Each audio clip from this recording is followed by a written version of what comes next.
Whoa. Shalom. Away we go. That was good, Pete. Whoa. Whoa. Look at the quality on this. Look at the quality on this mask. Listen to me. This is a new mask. It's What is first that? do-it-your-old ladies box. Oh. But notice the quality. Double stitched on both sides. Oh. Soft. Soft and supple. Soft like a buttermilk biscuit. Soft like supple. buttermilk. Get them. First do-it-your-old ladies box. Buttermilk I'm biscuit. back. Look at it. It's soft like a fucking buttermilk biscuit. It's an awesome mask. Get it. Get it on the download. I'm coming to your house tomorrow. I need 2 of them. I'm back. That's right, bitches. I'm back. Welcome to another episode of the Gettin Salty Experience. It's the only podcast that brings the Firehouse kitchen table to you. Joined by my sidekick, Ruffy. Good evening, Ruffy. Proby Pete in the corner. Shabbat shalom, ladies and gentlemen. Hey, I just want to post one of the comments. Wait, I say one thing. I want to know. JBCT5 wants to know if he can blow his nose in it. Listen, I don't care if you wipe your ass with it. Get the $12.95 up and pay for it. I don't care if the old lady wears it as a thong. I don't give a shit what you do with it. We need the thongs, guys. Thong. 73 Williams in the chat comes in shit hot right off the bat and goes, Kevin Pete go camping for the weekend and return for a big reveal? Just saying. Oh, look, 73. Well, he's a funny guy. Hey. Suck it. Save it for the 5. Save it for the 5 minutes, buddy. Save it for the 5 minutes, which we're gonna get back to eventually when you guys get a little funnier. You know what I'm saying? So we got the big reveal. We're gonna make you hold off for a little while. We're not gonna reveal it right away. That's called suspense. You know what I'm saying? Someone choking. That's called a little suspense. We're gonna do a little Q&A. We got a couple of things to get to before that. Pete, today is the anniversary of the 1975 Philly fire, where we lost, I believe, 8 guys. So we want to give a little cheers and salute to those fellas. Cheers. Wheel and a nozzle in heaven. Real quick on that, Pete. Give us a little. If people don't know about it, it's the Gulf Oil refinery fire. So early in the morning of Sunday, August 17, 1975, a seagoing tanker was offloading crude oil at the Gulf Oil refinery in Philly, PA, when accumulated hydrocarbon vapors ignited suddenly, starting a fire that threatened 600 storage tanks at the refinery's tank farm. 8 firefighters died in the fire or as a result of injuries sustained during the incident. And this was the Philadelphia Fire Department. So, 1975 on this date. Godspeed and God bless. Tomorrow will be the anniversary of the Deutsche Bank fire, the FDNY, where we lost 2 guys, 2 brothers.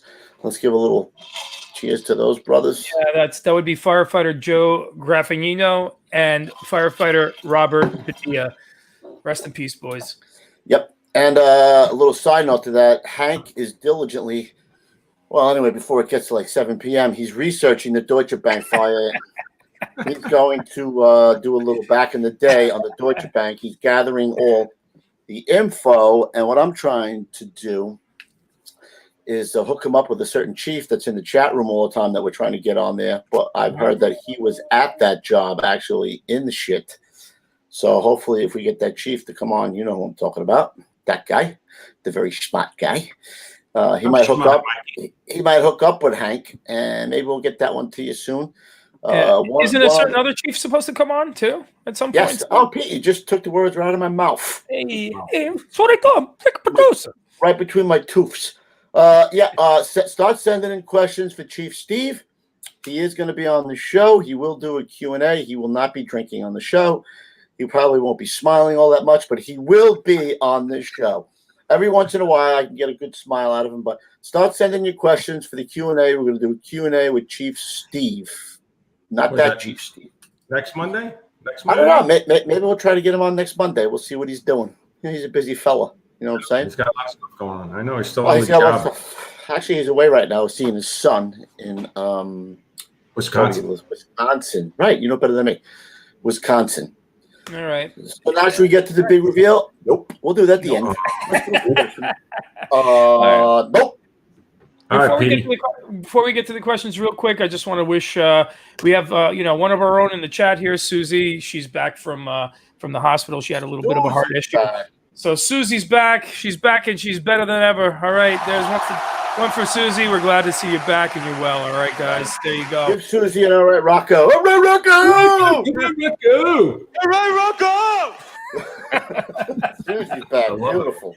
All right. Well, here we go with the good stuff, the questions, your questions, ladies and gentlemen.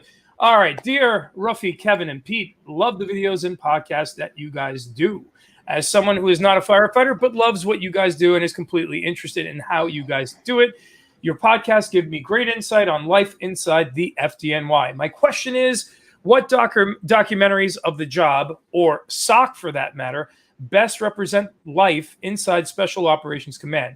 Which one does the best job, i.e. Brotherhood, Still Riding, The Bravest, Firehouse, 1991, etc.? Which one does the worst job of representing the job? From Owen Moeller. Oh, hello, Owen Moeller. I know, I like Brothers in Battle, bro. I must have watched it 150 times when I was getting on the job, while I was on the job.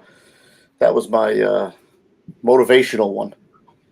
That was Captain Hickey. Yeah. Brothers in Battle. Quickie was on it, right? Bill Quick. There was a lot of legendary guys in that. Oh, a lot of heavy hitters on that one, bro. Yep. The Brotherhood and Still Riding, all those, the ones that guys, it's notable now that those videos are on now. That's all real deal. You know what I mean? Some of them were right before 9/11. Obviously, some of them were right after 9/11. But even for myself, I enjoy watching those. Every once in a while, it'll pop up on my YouTube, and I can find myself watching it. So those are great to watch. Any documentary you find, I go back and watch the Bronx is Burning one on YouTube. Any of those documentaries on the FDNY are good. Any other shit that comes out of Hollywood, it's all bullshit. It's made for the movies, bro. It's made for the other people. You know what I'm saying? Not for us. You want to know why? Why? That's what men do. Oh, speaking of that's what men do, Pete, you got a little picture of that? Because we got it back from the artist today. Check this out. I cannot wait for this one. I think maybe this is my favorite now, right up there with the Saddle Up. Woo! Looky here. Why? Because that's what men do. Yeah, big palooka. Going to print. Yeah, print. Yep. I love it, man. That's a fire one. I like the that guy's hair. He's got good hair. Yeah, definitely. Yeah, I would know nothing about that. I would know nothing about that. No. So that was coming out. All right. Next up, guys. Guys, first time, long time. So I was an 8th grade. Was that my wife? First time, wrong time. What is that? My wife wrote that? Wrong time. You're going to get your ass kicked by your wife. I hope she's not watching. She scares me a little bit. Yeah. All right. Hold on. Guys, first time, long time. So I was on an 8th grade class trip in 1977 and standing in a Burger King on the Avenue of the Americas, 6th, and a CF Mac engine leading a ladder came by. The cool thing was the engine had a truck tire chained to the front bumper and was bumping taxis out of the way. Have you seen any photos or heard any old school chauffeur stories about this alleged activity? From D. You got to give us your whole name if you want a T-shirt. Come on, man. D, he once got busy in a Burger King bathroom, is what he said, bro. I think. That's what I heard. My name is Humpty. Humpty. I told the story to Lou and Pete when we were going over the questions, bro. Back in the day, when I might have been a little aggressive because maybe something I was dabbling with. I'm just saying, you know what I'm saying?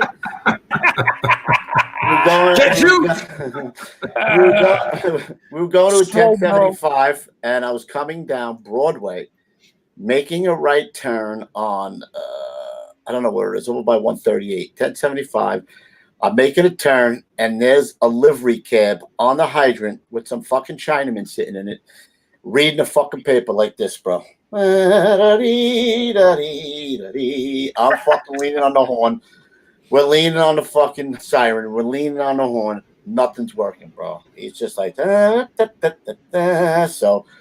I lost my cookies because maybe I was a little aggressive, and went up to the back bumper and put my fist through the back windshield of his car, and then he got up back, and then he got off the hydrant. Believe it or not, go figure, bro. That's my only story that I got. I mean, I've seen rigs push if a car was on the hydrant and they had room to push the car forward. I've seen rigs push a car forward off the hydrant so that they could get on the hydrant. But I mean, we were talking about it too when I can't. If I had a nickel for every time I've been off the rig, I could retire with a lot of nickels. For people who were double parked or taking their time, or Yep. Everybody knew it. This is what the sound was like. I'll give it to you. Roofy's in the officer's seat. I'm driving. All you had to see was this. Air brake goes on. Door opens, and everybody knew once Roofy's door opened, all you heard was every other door open on the rig, and four other guys getting out with Halligans in their hand, bro. I know, guys. I was never going to be by myself, so I was maybe a little extra tough than but I always lost my mind if I was going to something and people were in the way. It just would drive me. I could never imagine working in Manhattan. It would drive me absolutely crazy. Yeah. But it's worse than ever before, I'm sure, though. It's getting worse. It's got to be worse because of the phones, and we also live in a distracted culture, everyone's people walking the street. Yeah. They don't have any people do you see walking in the crosswalk with their phones, not even looking on the street? Mm-hmm. Yeah. I mean, that's when you blast the train horn. That's funny because when you watch those early, like the Bronx is burning, and there's not even a car on the road, right? I mean, in the 70s and 80s, it was even as we were kids, you always found a spot, on the block. Now it's like you could go around the block, you could park 2 blocks away. It's impossible unless you have a driveway, but that's why people double park all the time. The rig can't get through, obviously. So it's torture when it comes to that. If you're going to a job, like a real, confirmed job, forget it. I'll lose my mind. Yep. Not good. All right. This next one, I'm going to have to read in the Southern accent because of the amount of y'alls in it. So here we go. Hey, I'm going to give this a try. I'm that acting experience to work, Pete. Let me find my motivation. Got it. There we go. Guys, I'm from down on the Gulf Coast where we're pretty used to hurricanes coming through. Now, I was wondering what it was like working during Hurricane Sandy, since storms like that are not so common that far north on the East Coast. Also, I know the FDNY deploys with FEMA teams sometimes for natural disasters. I remember seeing y'all's guys in New Orleans after Hurricane Katrina. Did either of y'all ever participate in any deployments to other locations since y'all were part of SOC? Thanks. I enjoy the podcast from Chris W. He's from Baton Rouge. Chris, this y'all was paddling a canoe in his basement because I had 5 feet of water in my basement. Holy shit. Because I live right by the beach. So I had about 5 feet of water in my basement. So that's what I was doing during Sandy. I was never deployed. I worked a couple of snowstorms, which made it interesting with the rig sliding all over the friggin' road with the chains on or not. It didn't matter. Trying to get into a block. We had a job, when the snow was up to your hips. That's about as much as I never worked during a hurricane. Just big snowstorms. That's about it. For the hurricane, what was that? That was Sandy, right? I was working in SOC. We had the task force. We had, I think, about 4 swiftwater boats out, like stationed, a couple in Rockaway, a couple in Staten Island, and I think maybe one in the Bronx, manned with 5 or 6 guys. So I was in the office in Long Island City in Queens, and the storm was, for the most part, happening all day, but was really hitting, right around 6, 7 o'clock at night. I'm sure that's when you got the most water. And my wife called me and said that, my brother-in-law who lived in Rockaway, he had a brand new baby. We tried to convince him to get out of there, but, he had, heard it before a few times and, nothing ever happened. So he felt like this was going to be that one, similar story, right? Of course, this wasn't that one. It was like the perfect storm. And she calls me crying hysterical that her brother has got chest high, deep water in his house. And he thinks the house is going off the foundation. He's got the baby over his head, and he was losing power. And his phone, he didn't know how long he was going to have the phone. So Smith, Cap Smithwick was with me, Mike was with me, and I believe Tony. But I grab a bunch of guys and I grab a box truck. We throw a boat and we drive down to Rockaway, which was, by the time we got to Rockaway, it's probably still about 2 hours, hour and a half, 2 hours. We deploy the boat. We're in the Mustang suits, and we start walking. The closest we could get, he was on beach, I would say 100th Street. We got to 200th Street, and we started walking with the boat because you couldn't even, you couldn't even put the motor on there. We started walking with the boat, and we just started picking people out of the houses the whole way down, picking people like people were stuck in the houses. So I got to like 120th Street, and by the time I got there, I told the guys, I'm going to go on to his house because they were engaged in there was a nursing home there, and there was just people everywhere. So I start getting down to like 116th Street, which is one of the main beach streets. And there was a row of stores on fire, like taxpayers on fire. And the rig, there was 2 rigs there. One of the rigs had the Stang. Now I don't remember what time this was, like 2 a.m. or something. The Stang was there shooting water into the buildings, but there was nobody there. Like I don't even know. I still to this day, I've never found out what the story was. There was probably like this much water up to my chest, my nipples. He said nipples. Nipples. Like I remember looking that in the street, all of the sewers, the water was going down like a whirlpool, and I'm like, I'm going to get sucked into one of these things and nobody's going to know shit, Nope. I was hanging on to like the fencing, walking down, and I had my phone tucked in the top, of one of the pockets, and I was a couple blocks away, and my wife called me and said, "Oh, my brother just called, and they're sleeping up in the attic. They're fine." They said, "Don't worry about it." I'm like, kidding me? I'm like 2 blocks away. There's wood floating by me on fire, right? It's like it was like the apocalypse. I'm like, what the hell? I'm like, you got to be shitting me, man. And then the wind was blowing, but the water really was receding pretty fast at that point, But so my brother-in-law, to this day, I break his balls. I'm like, I was up to neck high water. You were sleeping in the fucking attic, Thanks, bro. Yeah. I wonder if he would have came for me. He would have came for me. I've got nipples. Can you milk me? I got nipples, bro. I've got nipples. Yeah. Oh man! I remember looking out my front window and like, oh look, the street is shiny. What the hell is that out there? It's shiny. It was about 5 feet of water coming down the street like a freaking stream, bro. I was like, that's not shiny. That's like a river coming down my street. That was it. What's crazy for me is, and I live right around the corner from you, is that I went into contract on my house on a Thursday, and then that was the Thursday, and then Friday Sandy had hit. I still hadn't bought the house. I went into contract, but I didn't even know after the storm if it was still standing, what was going on. I was crapping my pants. But it was a rough 2 weeks.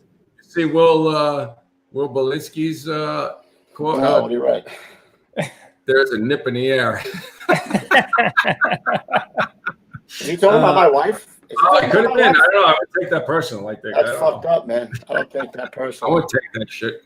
Oh my God. My neighborhood. About my kids? Right. Let's move on from this nonsense. All right. Hey, guys, I'm a firefighter in an urban department up in Canada. And I have to tell you, I absolutely love the show and never miss an episode. Thanks, bro. My question pertains to the FDNY group chart. Out of Proby school, you are assigned a group. What happens when you transfer to a new company? Do you stay in the same group, or do you go to a new group that the company has vacant? Thanks, and keep up the great work. I just want to, it's from Doug P. Guys, just actually, I want to tag something on. What's the group? What's the difference between a group and something, whatever is not a group? You don't get a group chart number when you leave the Proby school. When you get to your house, the captain will assign you a group. And a group number is that there's 1 to 24, right? It's a 24 group chart. 24 group chart. And you look at whatever group, you'll look at the calendar, and when, say you're group 12, whenever you see group 12 on actually, it's 25 group chart. 25? Yeah. 25. I don't know. Look, we're at. I forget. That's I don't care. 25. 24, 25. Your tits, Whatever, my tits. 220, I don't care. 221, whatever it takes. Your tits, Whatever my it takes. tits. Your I don't tits, my care. tits. Yeah. So whatever your group is on the calendar, you're working. So it's usually 2 day tours. You're off a day and a half, and then 2 night tours, and you're off for what, 3 days? Yeah. And I don't even remember. But at any time, the captain could change your group number, as was John Ielpi, who always got moved into the captain's group because he never behaved himself. So he was always put. We said John's back in the playpen because whenever he misbehaved, the captain put him in his groups. So he'd be working with the captain, so Johnny couldn't misbehave anymore. So I used to torture. Not that he was misbehaving. He was just used to like to torture the hazmat, which was, with the guys, it was all right, but they would complain a little bit to the captain because they were mostly senior guys when we got there, So, but yeah, the group chart is, it's just like Kevin said, you just get assigned a group. Guys can get their groups changed, countless times, throughout the year. So, hey, Hank's in there. I was about to say he's looking for somebody who was at the Deutsche Bank fire. Hank, we already know who was at the Deutsche Bank fire. Wink, wink. He might be in the room tonight. Wink, wink. A certain chief that we've been trying to get on the show. Wink, wink. 25 Patty Lee, 25 yum yums. Yum yum yum yum yum. Yum. So we'll try to get him on the. We'll try to give him a call. Maybe we got to get Chief Steve to lean on him a little bit. I don't know. Oh, actually, your boy is friends with him, ain't he? Friends with Mikey McVeigh. Yeah, we got to get McVeigh to. I mean, he knows everybody. Obviously, everybody we know, he knows. So right. So maybe we'll get him on for the Deutsche Bank fire. Hank will research it, and Chief Kleehouse can come on with Hank. Hopefully, we'll see. I don't know. Maybe, possibly. Who knows? You never know. Who knows? Allegedly, could have been. Maybe. Yeah. Maybe we'll say that he was on and he's not on. Maybe we'll say. Maybe we'll say. I'll post pictures of him, and we'll say it was a great show, Chief. Maybe he was. Maybe him and Hank say to come on. They never come on. I don't know. Maybe who knows? Could have been, should have been. I don't know. Maybe it was. Yeah, whatever. Yeah, I could have swore I saw him. Didn't you see him? 3/4 of these guys don't know what Chief Kleehouse looks like anyway. So we just get anybody off the street and say Chief Kleehouse. Fuck's no difference. A lot of homeless guys roaming around these days. You know what I mean? Oh, shit, I'll go to Home Depot and grab some Mexicans sitting out there, do a fucking hell on them, and say it's Chief Kleehouse. He also Welcome. Tell me about when you got on the job. in 1970. When I was a little boy in Mexico. Muy fuego, muy fuego. Ay, claro que sí. Get the fuck out of here. Oh, shit. All right. Jesus. All right. Question 6. Hey guys, love the show. Keep up the good work and keep them coming. Actually, is that the one? No, I skipped one. Sorry. Greg. All right, hold on. Sorry, fucking skipped one. All right, here we go. You fucking skipped one. Chief, question 5. Hey brothers, first off, love the podcast. It's really like sitting at the kitchen table. Maybe a shirt idea, although I can't take credit. Kev said it a few episodes ago. Thank you for doing it. I don't always catch it live, but always a few days later. Well, thank you for watching. What was the shirt idea? Well, I missed that. Maybe we should have some kind of a sitting at the kitchen table. Yeah, exactly. Maybe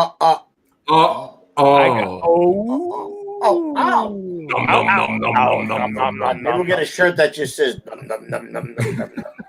No one will know what it means. All you guys in the chat will know what it means. Num num num num num num num. And on the back we get suck it. Okay, here we go. So anyway, I was just watching the Chief La Famina episode and was wondering, does the FDNY do annual physicals? And if so, what do they entail? Could they have caught his heart condition earlier? I worked for the largest department in Western Asheville, North Carolina at one point, and when they started annual physicals right about the time I was hired, a couple guys went out with heart issues. Thanks again, brothers. Keep it up. I look forward to it every week. And if ever in Western North Carolina, first round is on me from Greg Harrison in Hickory, North Carolina. Yeah, they do an annual medical. You go on, you're on the job, and you go even after you're off the job, you get retired. You know, I don't know how extensive it is. You should get yourself looked at. They have advanced medicals, especially if you spend time down at 9/11. We go to the what's his name, Rob Brown one, right? That's an advanced medical. But they picked up my father for his heart condition in what year was that? 1988. They picked his up, and then he had to go out, and then he wound up having a bypass surgery later, but he wound up dying anyway. They picked up my brother Richie, same thing, the rug. They picked up, he had a heart attack from his EKG. And yeah, they do pick up. I mean, that happened to Hank. They picked up yeah, Hank. It happened to Hank with a problem with his heart. They actually found the heart. They did. They found the heart, but I think that was he didn't really have a problem with his heart. It wound up being okay, and he came back, so it was good for him. We had that picture. Yeah, we had that big thing on the front of the apparatus door. Congrats on finding a heart. Yeah, we hung on the front of the firehouse. On a big sheet. Yeah. Yeah. But what do they make you do? You do it when you go to the medical. You do a treadmill. You do the blowing into the. Yeah. The computer. You do blood work. You do an EKG. Have you gone this year? Have you gone this year yet? This is the best. So they call me up and they go, "Hey, your medical is July something." I'm like, "Yeah, I know." They go, "We're gonna do it over the phone now." I'm like, "You're gonna do it over the phone?" He's like, "Yeah, the doctor. He'll text you a link, and then you click on there, and you'll do a visit over the phone." I said, "Okay." So the guy gets you on the phone. He asks you about 5 fucking questions. He asks you how you're feeling. Great. About 2 weeks later, I get this thing in the mail. Results of your medical. Heart. Okay. How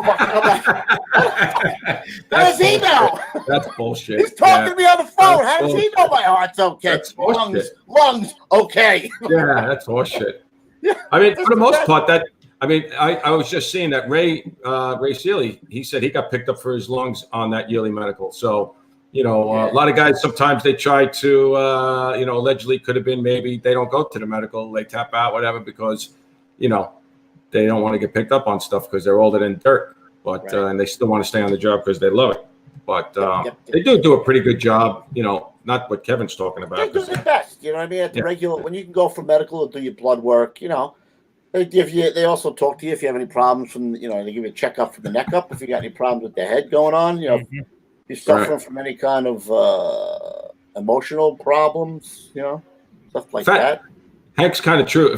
He quoted in the chat.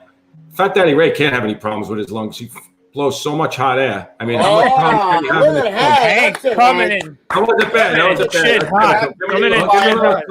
Don't take any shit off of him, Spider. Don't take no shit off him. Hey, no joke though. Even the best doctors can miss something on an EKG or miss something all around. So the best option is to eat right, stay fucking healthy, and you can never train. And you can never train hard enough for a job that can kill you. Put a ruck pack on your back and run on the beach. I know a guy who does that. Every damn day. No, I mean, listen, man. I do that, and I keep my heart rate between 130 and 135, and it's one of the best things I've ever done, man, with that ruck, because it simulates carrying a lot of weight, and it may work for a lot of you guys. And if anyone has any questions how to get into rucking, holler at me, because there's a lot of little twists and turns. Yeah. That's we do it for a living, Pete. We do it for a living. Do me a favor. Go ruck yourself, all right, bro? Hey, Pete, ruck off, all right? Mamma mia. So mean, man. You're so mean. You're so bitch. Somebody in there said the big C is what you got to watch out for. That's what you got to see. If you go for those advanced medicals, they take blood and they check all the markers for the cancers and shit like that. So, you should go for above and beyond, especially if you spent any time down at 9/11. You should go for those advanced medicals where they check you for the big C. Somebody in the chat's asking a question that I think I even know the answer to, but I think it's going to stir up a good combo. So FDNY says, love you guys. Great podcast. My question to you guys is, do you think the FDNY will go back to New York or Leather Helmets or Sam hosting Leather Helmets? Thanks. Keep up the good work. I doubt it. Oh, somebody just actually told me. I think that they might Ralph told you. Yeah, they might be doing that, actually. Yeah? Really? Yeah, I think they are. I mean, again. Who knows? Who knows? I mean, you could tell, the city could tell you anything. They change their mind very quick, depending on cash. But from what I understood, they were going back to that. I don't know how or what the reason was, but that's what we heard. So I'm not 100% sure. I could be talking out of my ass. I don't know. Right. Well, we will be getting a leather helmet. We'll be giving one away, bro. When we hook up with the Fire store. We do a great leather helmet giveaway with the Fire store coming soon. Yeah, celebrating our 10K. Danny? Danny, did you get 10K, Danny? Danny. Yeah. I want to marry you. Another one from the chat from Joe Schneiderman. I got a question. How long? I got a question. Does Barry Manilow know you raided his wardrobe? No. I got a question. How long does someone spend on probation at a sock company before they get a slot? Is it a year? It's about a year. I would say it's at the captain's discretion. If he thinks that you're not ready, there's no set time. When you go to sock, and there is no, I guess they call it probation. It's more like a trial. You go there, and if you don't fit in, if you don't catch on quick enough, if they could do like, hello, McFly, is anybody home? It could be. I've seen guys stay longer than a year, and then they were either asked to stay or they're sent back. They're politely asked to go back. But there is no set time, like you're a probie coming out of the academy, where it's a year and you're off probation to the day. Yeah, I would say if you get there and you're hitting all the fucking high notes and dotting your I's and crossing your T's and you're taking care of business, after 6 months, 9 months, the captain would probably say, put your paper in for the company, and he would endorse it, and then it'll get endorsed all the way up. So about a year. But like Kevin said, if you are not taking care of business, it could, they might give you another 6 months just to give you a little bit of leeway. But that doesn't always happen either. Yeah, sometimes. He might say, listen, you better pick it up because you've been here for so long. And you know what? Somebody said in the chat, it's right. When you go to SOC, you're not assigned there. You're there in a detail, which is temporary, which means you can go back at any time. The captain says you ain't cutting it here. You know what I mean? It does happen. Yep. Another one from the chat, guys. Todd Swansby's asking, Lou and Kev, did you guys ever work with an officer who was incompetent? And if you did, how did you guys... Really? And did he ever get lifted, allegedly? If you did, how did you guys handle him on a run or in the firehouse? We talked about this the last time, bro. Like when I had a short time on, I was in a truck company. Usually the senior guys... Like I had the can, this guy had the irons, and he said, if he gets up tonight, you stay with me. And at first I didn't know what the hell he was talking about. But sure as shit, we got something, and we popped the door, and I bumped into the officer's rear end because he wasn't going in the fire department. So I just crawled around him, and me and the irons man did a search. And so basically the senior guys know when a guy is a little incompetent, and they'll give you the heads up of what to do, Yeah, watch out for you. I haven't had that many issues with a boss that was totally, incompetent. I haven't had that. I mean, I have had bosses that weren't as good as other bosses, obviously, but it depends on where you work. If you work in better places and busier places, generally you're going to get that type of guy. If you stay in a slower place where, listen, that's what it is. You're going to get those types of guys who weren't that motivated. So. Yeah, I had a couple of jobs when I was in 210, and we had guys detailed like offices for the day, I guess on overtime or something. I don't know. And you catch a job in, and holy shit, they're screaming like you would think it's their house that's on fire, bro. You're like, holy fuck, man. I thought you're supposed to be calm when this happens, And the office is screaming. Like, man. You're supposed to be professional. Yeah, man. We have a shirt that says what? Act like you've done this before, right? All right. Let's go back to the emails. And this is a good one here. This is coming all the way from South Africa. That's how far the show has reached. Pretty awesome. Hey, guys, love the show. Keep up the good work and keep them coming. I'm a firefighter in Cape Town, South Africa. I can't do that one, sorry. And was wondering if you guys could elaborate on the dispatch codes that you use in the FDNY /USA. I picked up from the show that a 1075 is a working fire, but could you please explain some of the others? P.S. I have an idea for a drinking game. And I like this one too. On Q&A, every time Lou says, you have to have a drink. You'll be hammered like Kev's old lady's box by the end of the show. Thanks for the show and keep up the good work. Stay low and go from Alistair Mulholland. I don't say Do I say I didn't even noticed it. I never even noticed talking about it. Oh, nice. I didn't think. I'm saying a lot of other things more than that. I think. As for the 10 codes, man, you can look those up on the internet gonna say somewhere, man. By the time I go through, all you got to know is 1075, bro. That's what you want to go. That's all you really want to know. 1075. Or Yep. what's a major emergency? 1060. 1060. 1060 is major emergency in the city. I got some new ones. 1066. 1077, 1076. Those are high-rise fires, both commercial and residential, depending. The rest of the shit. Who wants to know 10-2, return to quarters? So 10, I don't really, who cares? Look them up. But thanks for the drinking game. I like it. Yeah. Someone in the chat is asking, Mike A in the chat is asking, on the Squad 288 website, there's a pic of a truck sticking out of the side of a building on the second or third floor. Did you guys work that? And if so, what happened there? Sanitation. What happened?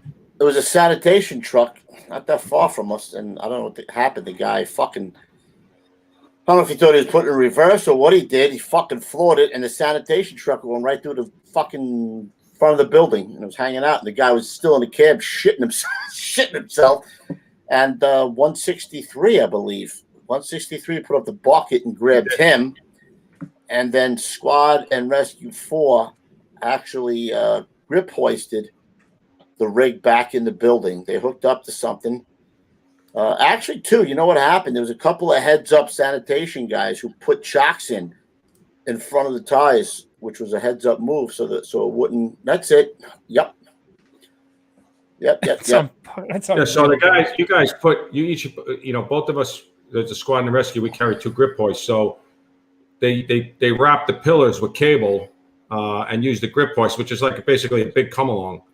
Right. Just to hold it.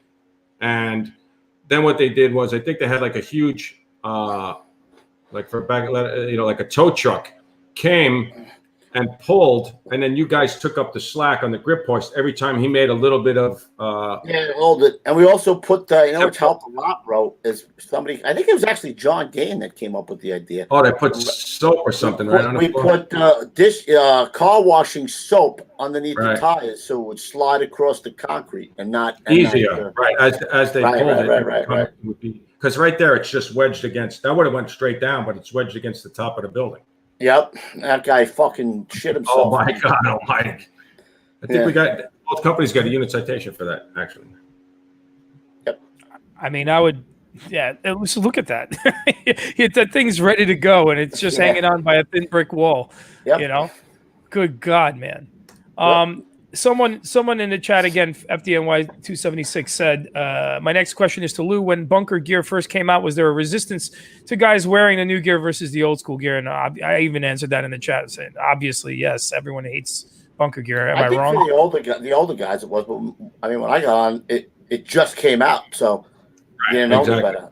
You just you didn't wear the other one that long. For a guy who's been on the job for 15 years, that guy, firemen hate change, right? They hate where we are now, and they hate change, right? That's like the laughing, running joke. So guys, I remember being on the rig with it when I only had the boots for maybe like almost 2 years, and guys, they hated it.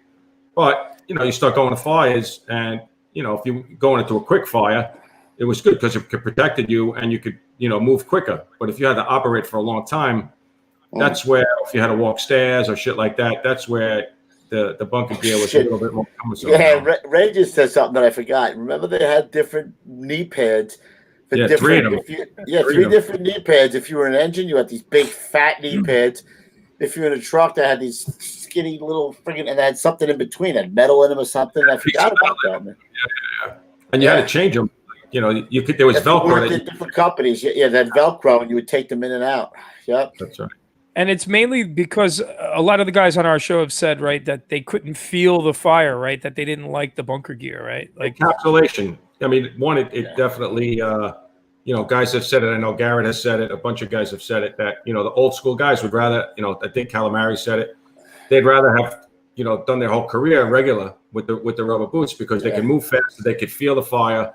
They wouldn't get as exhausted, whereas now, you get pummeled. who's How going. how much does bunker gear weigh? You know, like I don't know, in general. like a snowsuit, basically. You know, it's probably Weighs 30 a hell of a pounds. lot more when it's wet or when you're sweating it, bro. Wet, which happens at every fire, pretty much. You know, Yep. so if you're sweating. Try and wear that. Try and wear that outfit if you go into a box for smoke. It turns out to be nothing when it's 95 degrees and 100% humidity. Mate, you know. try working in sock with Captain With no air Murphy. conditioning. With Captain Murphy, and you have you're buttoned up, you have your hood up, you have your collar velcro, you have your mask on, everything for any run whatsoever, bro. You had that on. Otherwise, you weren't in that company, bro. So they used to look at us like we were crazy, right? We get off for a gas leak, and we'd have these guys wouldn't even have their coats on. Third due, we get off. Third due gas leak, and we get off all buttoned up, bro. Wow. But it's you do get exhausted a lot faster, and that's why they need, you know, especially in the summer and you know at larger jobs, they have companies. Yeah. Now they started a rack unit because of that recuperation unit. So we never had that. Now we get Gatorade, and sometimes in the winter they come with hot chocolate and all that shit if it's an extended job. But I said it many times before, man. Like in the summertime, that fucking thing smells so bad. It do a 24 for you. You take a tour for you. Come to work by itself. That's how bad the thing smells. That's the only reason people would send that out to get cleaned was not for the cancer causing agents. It was for the smell. If it smells like smoke, it's good. If it smells like BO, man, because you can't get that stink off you. One quick one here from Carl Gerhardt in the chat. Pete, how often does don't ask me, ask these boys. Lou and Kev, how often does FDNY use the hard sleeve hose I see on the engines? That's not really. It's a soft suction, right? It's not really that hard. I mean, a lot of the rigs don't have. I mean, I don't even think they have them. I never used it. Yeah, well, we had the good soft suction, but big most yellow of in the front. Yeah, the hard suction was whatever it was. I'd be lying. 10 feet, 8 feet, whatever the heck it was. That was just a short, very, very tough to maneuver. You had to be right next to the hydrant. Yeah, if your pump panel was right next to the hydrant, you could hook that up. You know.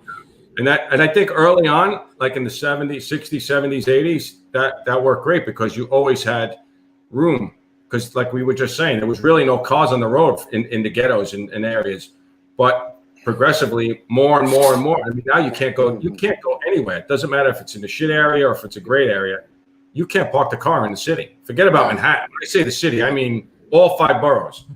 And so now the suction in the front, you know, that's what guys generally go to because it's very flexible, you know, and it gives you a little leeway. You don't have to be, the pump panel does not have to be right next to the hydrant because that was the only way you could use that other suction. Yeah. Dude, go back. Somebody asked about the buffs on bikes in 15th Division, if anybody remembers that. I remember those kids. You remember those kids who used to show up on their bikes at jobs, bro? Buffs, young kids. Oh, really? I don't know. Yeah, they look like the Goonies on their bikes. they would show up. Go back, bro. Yeah, Dan Potter was saying back then they didn't have the soft suction. They actually called that the hard suction. They used to call the soft suction that small black hose on the side. Yeah, Pete, go back. There's a little more. Does anybody remember the bicycle guys in the 15th Division? You don't remember those guys, bro? That was Mike Kelly. Mike Kelly. I'm pretty sure. I don't think it was Mike Kelly. I'm telling you, that guy's probably a Sheffield Avenue guy. I don't know for sure, but I think so. I can't find it. But I do have one. Goldsberry, I think, maybe. I don't know. Who the fuck knows? I have a good one here. Yeah, that's a good question. Let's see. From Soma, which is Pete asked the guys for me, if you would they suggest getting a leather helmet as a young fireman like myself, even though in my department it's not the norm. I like the tradition, but we'll catch some dirty looks. Well, we're not allowed to buy our own helmets. We get whatever they give us because we have a quartermaster system. So I don't know if you buy whatever you can afford or whatever you want to use. I don't know. You know. I mean, do you think? I mean, I guess what he's really asking is it worth the headache if these guys bust his balls? I don't know. It's up to him. You know, I'd rather wear a leather helmet. If I had the choice of buying one, I would buy a leather helmet. But if you're going to get in trouble over it, or you know, if the difference in cost. I'm sure it's a lot. I don't know. My fiberglass one I never took it out of my locker. I used my leather one all the way up till I retired.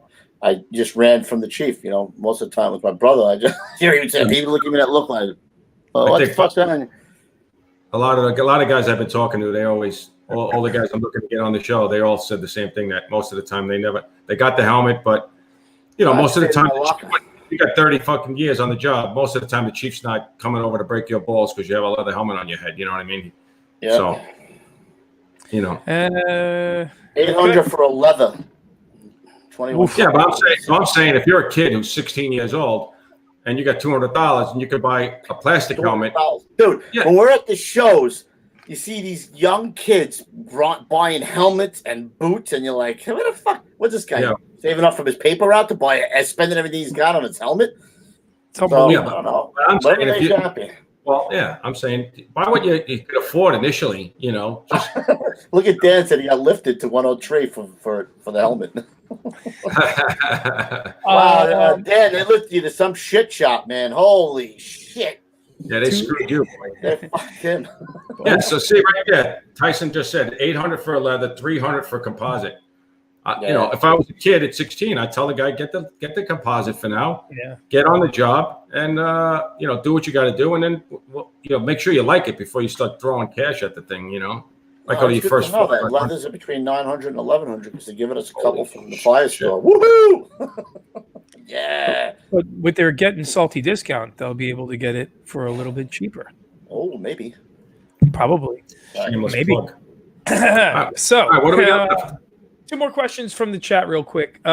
This one was asked twice, and this one now he's got it in all caps. So from Ron Burkhart, Pete, ask them what rank of Chiefs drive the black F-150s versus the standard red Chiefs gigs. I would imagine those are Star Chief or anybody who takes their car home. Right. Those are the Star Chiefs, the Borough Commanders, the Tour Wide City Commander. Yeah, so how does it work? You become, Chief Cleos would know this. So it's you become a battalion chief, you become a deputy, then to become a staff chief, you basically get picked to the Never done this before. So so when you get that, some of those spots aren't the best. You could be the safety chief. You could be I forget what all call for David call 11 whatever they are, but they get their own car, and that's you get the sneaky black France or whatever the heck that car is there. I don't even know. Boop, boop, boop. All right, we got another one from the chat real quick, and then we'll go back to the email and finish it off, and then we'll do our big reveal maybe. But it's from Will Glavescus. It's a good question here. We've heard about what fire is like everywhere from Queens to the Bronx and Brooklyn, but what is it like on Staten Island? Is there a different mentality amongst the guys there, and who there catches the most work? The hot corner. The hot corner. Oh, you beat me to it. The hot corner. We used to call it the cool curve, but they get some work every now and again. There's some ghettos in. Oh no! Hold on one second. Mike Kelly. You see what he's got there? I knew he was chef. I knew that was. You know who that is? That's McVeigh. That son of a bitch. That dirty bastard. Mike Kelly. He's going under Mike Kelly. ELANTANI spells the big ragu. That's what we used to call. Why is he coming in incognito? He's a big Sissy Mary. That's why he's a big Sissy Mary. PUSSY. Now I know who he is now. Mike Kelly. Oh, hi, Mike Kelly. Yeah. So the hot corner. Is that Gary's brother, Celentani? Yes, it is. Ralph is his brother. Yeah. Yeah. He was the captain of 290, and they used to call him the Big Ragu. So I guess who goes to some work now over there? I would say Squad Ocho Cinco. Son of a bit. Yep. Son of a bit. Is they made a squad just recently. Staten Island Squad 8, Squad Ocho was the last. Just made like last year, I think, or the year before. So they probably go to a lot of work. They're right in there. They're quick. They're a squad. Bing, bam, boom. They get in there. Rescue 5. I don't know. Really, Blake? I did 6 nose. Come on, there's no way. I didn't even hear it. There's no way I did 6 nose. I don't know. That's what he's saying. I don't know. I don't know. Throwing Mike shenanigans. Kelly. Throwing the shenanigans flag Mike, over there. Kelly. All right, one last one from the email, and then the big reveal. How about a fresco? My friend, Daddy. Last Be my quick friend, question. Danny. How often in your careers did a class 3 alarm or pull box turn out to be an actual fire? Greetings from Canada and love the podcast from No Name. I'm going to I'll tell you what say happens. Wait, I'll tell you one thing. 2 hands. It didn't even matter because when you're in the squad, you were buttoned up and ready to go anyway. So you know what happens if it came in a class 3 or if it came in as a pull box? We were ready to go, and they were throwing their bunker gear on the lawn, putting the shit on as we were running right past them. So He ain't lying. He ain't I ain't lying, bro. We were going lying. to a pull box. We had our mask on. We had our bunker coat on. We had our hood on. So if it came in, it was a job. I've seen it before. They were throwing their gear on the lawn and getting dressed, and we were running right by them, bro. Listen, I have a lot of best friends that were not that are on the FDNY that were not in SUC, right? And those guys, they didn't do that, and they know they didn't drill. They say it to me all the time. They just didn't do what we did, right? And it's just how it is, right? It's not a knock to those guys. It's just that we did that. That's how we were brought up from the time the squad started. From the time that Louis got in trouble the first time that the captain put on his gear and Louis didn't. Held at me, and you would make sure that you never had, you always had your gear on. So that's the truth. So that's how it always was. Yep.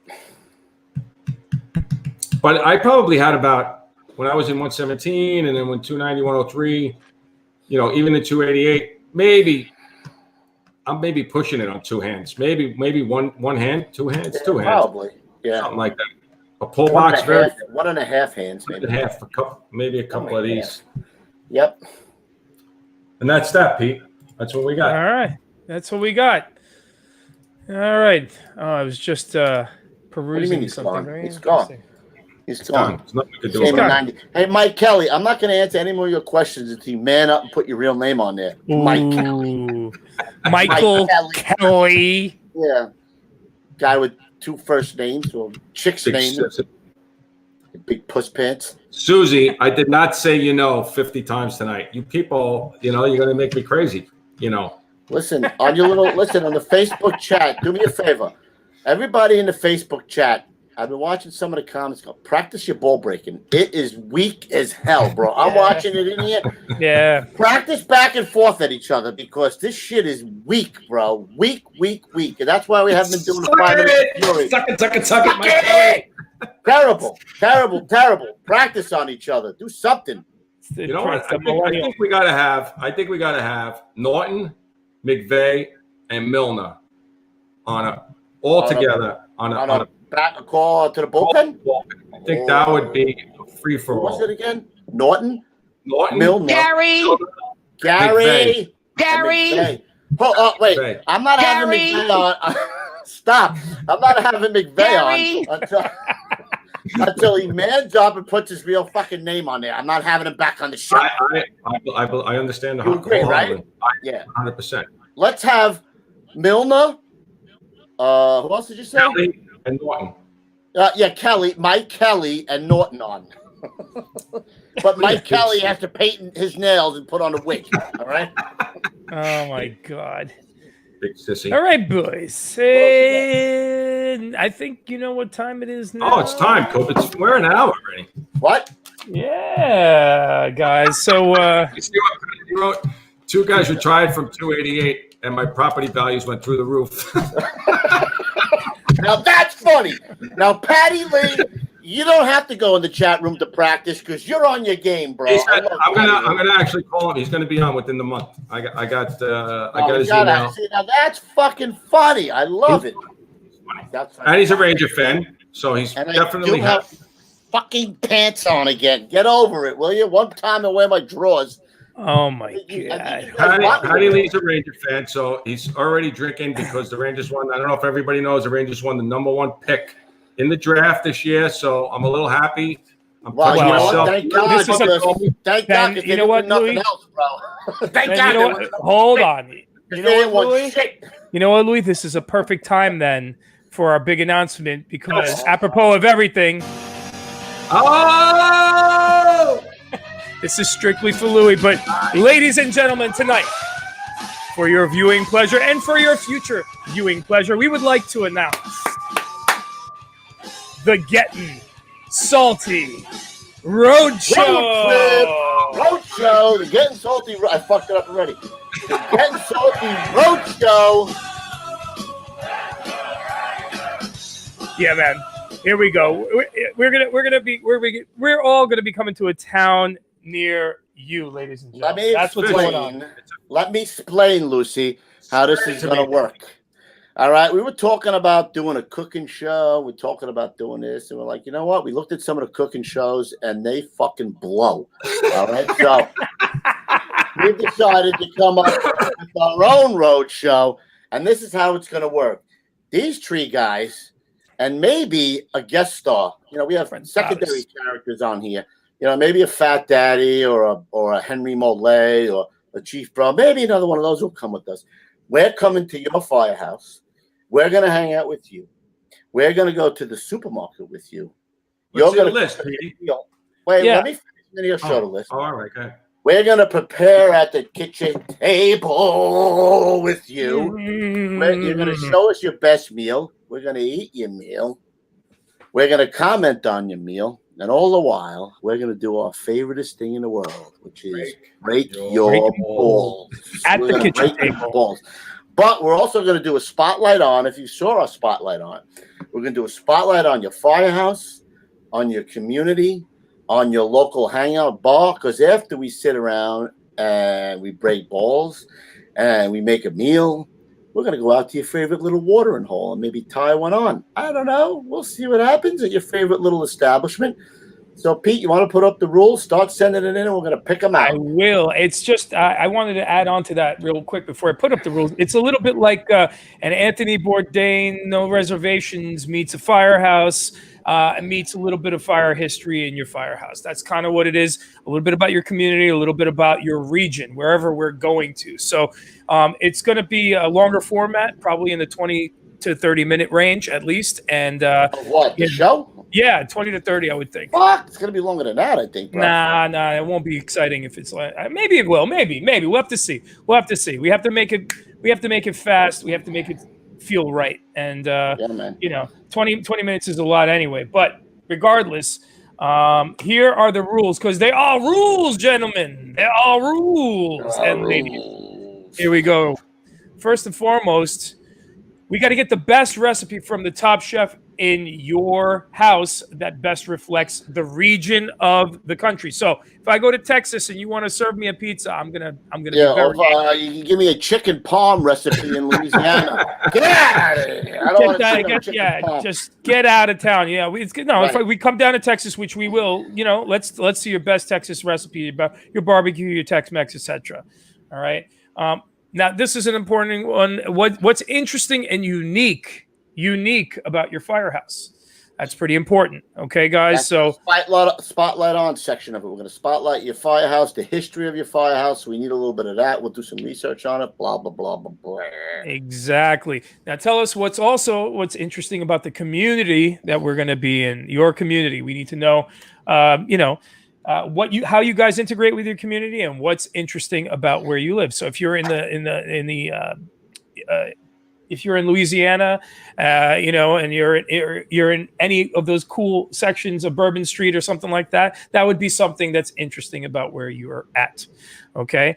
Then obviously you guys are all alcoholics, so we'll need to know what your favorite bar or hangout is, where we can come hang with you after a fire or after a day of work. Give us some unique. This one I have really, please, guys. We're serious about this. Give us some unique personalities in your firehouse, not bland Dan from around the corner sipping his Dunkin' Donuts coffee all day. I want your best retard you got in the house, bro. Am I allowed to say retard? I want the craziest loony. I want all the different personalities in a firehouse. Give me something good. For sure. And then last but not least, guys, please include pictures of your firehouse and your apparatus. Okay, so we want to. What are they doing? What? Miss Prime wrote, "Good bars and interesting community. I'm out of this race then."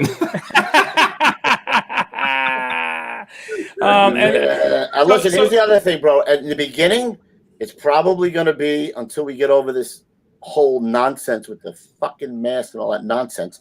Probably going to be within driving distance. So probably 6 hours, 5 hours, something closer to us. We'll probably lean towards it first. But as this thing progresses, like if you want to say I'm from LA, woo, pew, we'll be out there. Texas, woohoo! We'll come watch those LA guys save a horse or something cool like that. Something like that. Yep. And guys, last but not least, don't just call us and get us over there without permission from your fire department and or city, because that would really suck getting all the way out to you guys and not getting oh my god. Some stuff. Hold on. The Roadshow will be called Roids, Rucks, and Pissy Pants from Rob. That's funny. Who wrote that? Rob. Just plain Rob. Where? Now, Rob, that's funny. Now you're picking up your game. Teach these guys, bro. Will you? That's funny shit. But yeah, guys, you know what, Louis? Can you post? You think you could post these rules in? I will. Yeah, and then everyone can email us at the usual gettinsaltyexperience at gmail.com. All right, email us there. We'll be collecting all this stuff, and the sooner you guys get this stuff out to us, if you guys want us to come out to see you, definitely we'll come right on out to you. We're gonna bring some apparel with us. We'll bring some cigar cutters. We'll bring a whole bunch of shit. We'll toss them out to the guys in the Firehouse. But when I get to the bar, bro, you're gonna see alligator arms like this. Like, oh, what is it? Oh, I can't reach my bed. You know what I mean? Stop buying us some drinks, bro. We're probably gonna wind up crashing. We'll probably wind up crashing in the Firehouse. So you gotta make sure that that's all right too. Yeah. We definitely are gonna probably pull a maneuver like that. Who is covering costs? Nick D'Elia. That's us. And that's why your guys supporting us has been great, and your continued support will be appreciated, because the more you support us, you want to see his apparatus. I want to see his apparatus. Who? Mike Kelly's? Yeah, Kelly wants to know if you want to see his apparatus. Yep, I'm sure it looks like a vagina. It hangs down like a wizard's sleeve. The vagina. Oh my god! You know what I mean? You know what I'm saying? You know what I'm saying?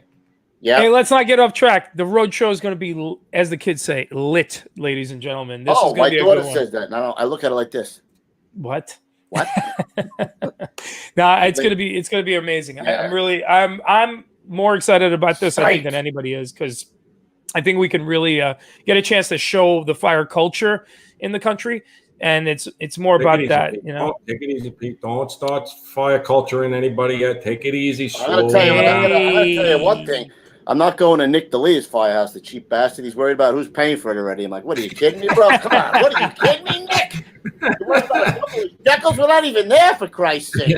Right. Man. So we don't cramp up. We don't cramp over here. We don't cramp on this side. I cramp a little now. Baby cramps. Also, don't forget to send out the pictures. The questions for Chief Steve. Are we doing a spotlight on next week? Do we figure that out? Oh, no, yes. I'll tell you what else we got. Time out. Time the fuck out. A week from Thursday, we're doing a semi-road show. We're going to have on the Geese Boys and Carol Geese. We're going to talk about my boy Ronnie, who we lost on 9/11. They're having us.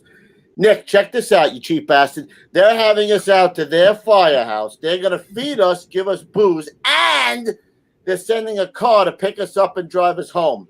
All right, Nick?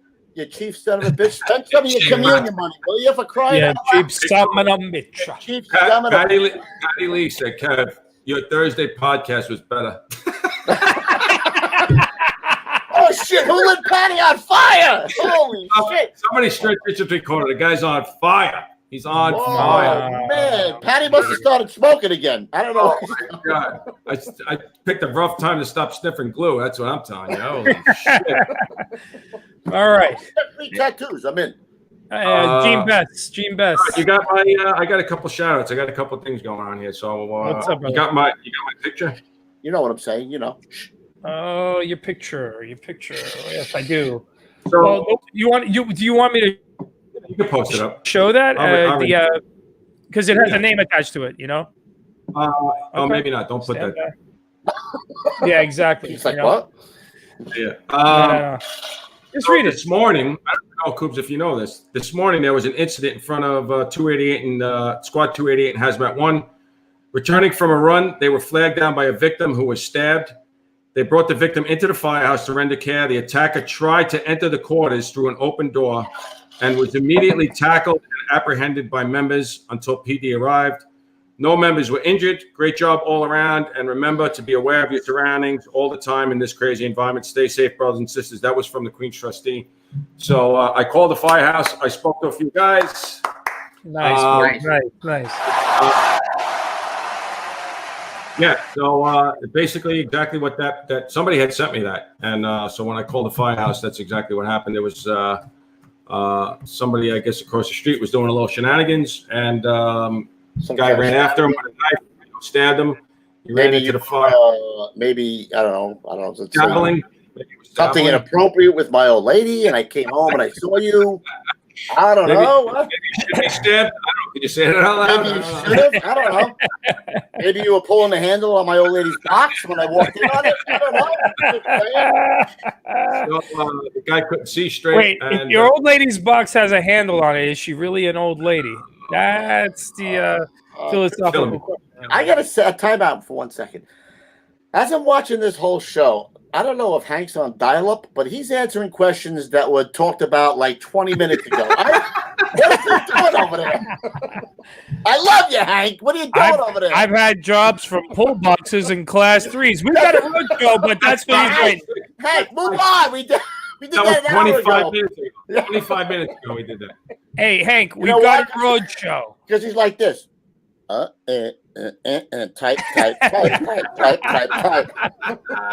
When we literally tell you to give us the finger, now we're going to start telling you give us the Hank Mollet finger right there. Give us the Hank. Hank. Had jobs class 3. That's too fast. Yeah. Holy Christ. And I also want to say this Thursday, we have a special guest, somebody who's well known in the chat. Known in the chat. I can't wait to meet him. Garrett Lindgren is going to be on the show this Thursday night. So we finally got him. It's going to be a good show. He's got some funny stuff. So I think it'll be very, very good. And wait, look at Frank Supton. I know him and Hank are buddies. I got your back, Hank.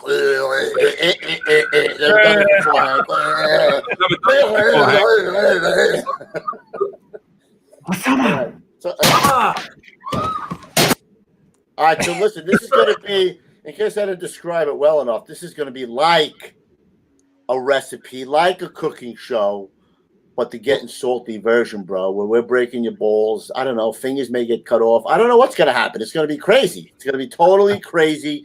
We're going to shop for the meal. We're going to cook for the meal. You're going to tell us why this meal is so special, and then we're going to tell you if it's good or if it blows. We'll be honest with you. We're like, this sucks, man. Yeah, this is the guy you made us drive all the way for 6 hours. This dog shit, bro. Come on. I mean, I'm pretty. I'm not going to be one of these like, hey, bro. I'm with Kev.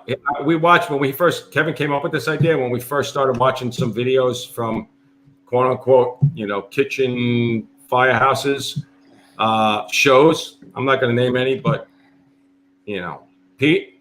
Yeah, it was. Listen, Louis, you sent me like maybe 5 or 6 links from YouTube. Not and any.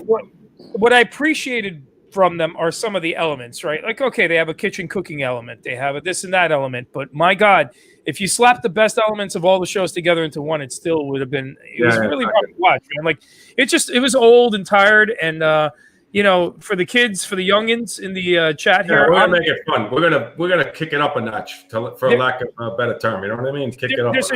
There's a show on Viceland called F That's Delicious, as in FU, whatever.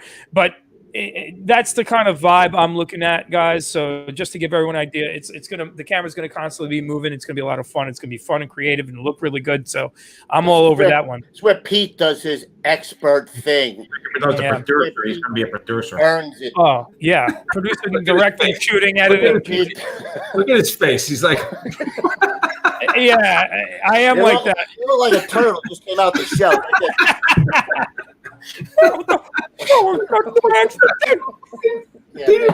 Fucking expert thing.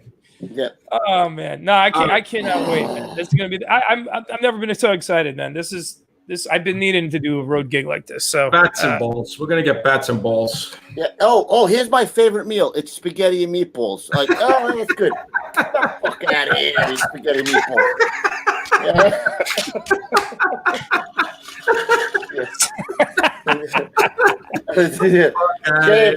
James, I think the show with Dennis Leary is probably put on hold because of the vid. The vid, you know what I mean? So there's been no filming going on of anything. So we'll let you know if that comes up. What else, bro? Oh, talk about we got the Inventors thing coming up too. A lot of shit happening here, bro. Yeah, we got a lot of moving parts. So yeah, they just have to get the okay from the FDNY, I think, for them to correct. Come on the show. I'll know 100% probably tomorrow, and then we'll probably run with that at some point, either next week or the week after. If you're going to do your thing on Monday. Yep. We'll keep pushing it back. So that's it. But it's coming. Look at all the different looks we're giving you guys. Oh, we have a lot of looks. Including Pete's look when you say he does something like this. What the fuck is that? Turtle. Maybe we're going to call him the turtle. Maybe we'll call him the turtle. You need a turtle. So excited. There he is. He's in the chat. Chief Firehouse. Love it. Hey. Yeah, man. Awesome. Future guest. Chief Firehouse. All right, wrap it up. That's it, Pete. Give it to him. All right. Soon find the that's what men do shirt. The this high quality mask that you're gonna have to wear for at least another 3, 4, 5 months, 6 months, maybe. Who knows? First, do it your old lady's box. I don't know if you want to put it on and play stagecoach with your old lady. Whatever you want to do, I don't care. I still want the thongs, but you guys are being tight about that. You know a lot. What? You just said twice, actually. I said Yes. Oh. I'm gonna go through the show. I'm gonna check it out. I gotta stick to the new rule. I gotta see what it is. I gotta check it out. Yeah, every day with you going through the show. At 5 a.m. What did Pete say? All right, here we go, guys. So if you're listening to this, obviously you're listening on Spotify, iTunes, or wherever fine podcasts like ours are found. But if you're only listening to it, you're missing out on all this Loose Drapes, Chief Steve Doll, all the wonderful stuff. So hit us up at youtube.com, Gettin Salty Experience. And if you are on here and you haven't already, take out your little Hank Mole digit. Hit the like, subscribe, share, and notification bell. Because, guys, that's the only way we can get our asses out to you. All right? Also, find us on Instagram.com at Salty Dog Inc., where Mr. Refrano down there runs a sick page with a lot of cool fire photos. And you get all the last up-to-the-minute information on what the show's doing. And head on over to gettinsaltyapparel.com, where you can find all the cool gear, hats, etc., so on and so forth, drinking stuff and bunker gear, toiletry bags, and all that good stuff. Right. Last but not least, email us, guys, for this roadshow. Lou's going to post all the rules tomorrow on the IG or the Instagram, and maybe we'll dump something over on the Gettin Salty fans page as well. And email us at gettinsaltyexperience@gmail.com for that, please. If you guys want to email me something personally, I may look at it or may not. You can email me at gettinsaltypete@gmail.com. Hey, I'd like to give a little private message first. I don't know. Can anybody else hear this? Hank, listen, if you send me an email and you promise me I can sniff Kerry's thong, that might bump you up on the list a few notches. Oh, you guys can hear that? I don't know if you guys can hear that. You can hear that? Oh, my God. Send me Kerry's thong, and we'll bump you up the list. Garrett said we should have a pipe bar in the mask. Mike Kelly wants to see Coop's sister-in-law. I don't know what that's all about. Oh shit! It's my wife's sister. She's hot. She just posted something. She's awesome. She has her own podcast. She's doing really well. Nice. Yep. Awesome. Yep. Awesome. Oh, my face hurts. That was good. That's because my old lady's nothing to sneeze about. She's a hot tamale too. You know what I'm saying? It'll make you horny, baby. Yeah. She is a beautiful lady. All right. All right, guys. What else we got? That's it. All right. Good show. My face hurts from laughing. Sure, killing me. All right. We'll see you homos. Stay low and go. All right. See you on Thursday. We'll see you at the big one, boys and girls. Shalom.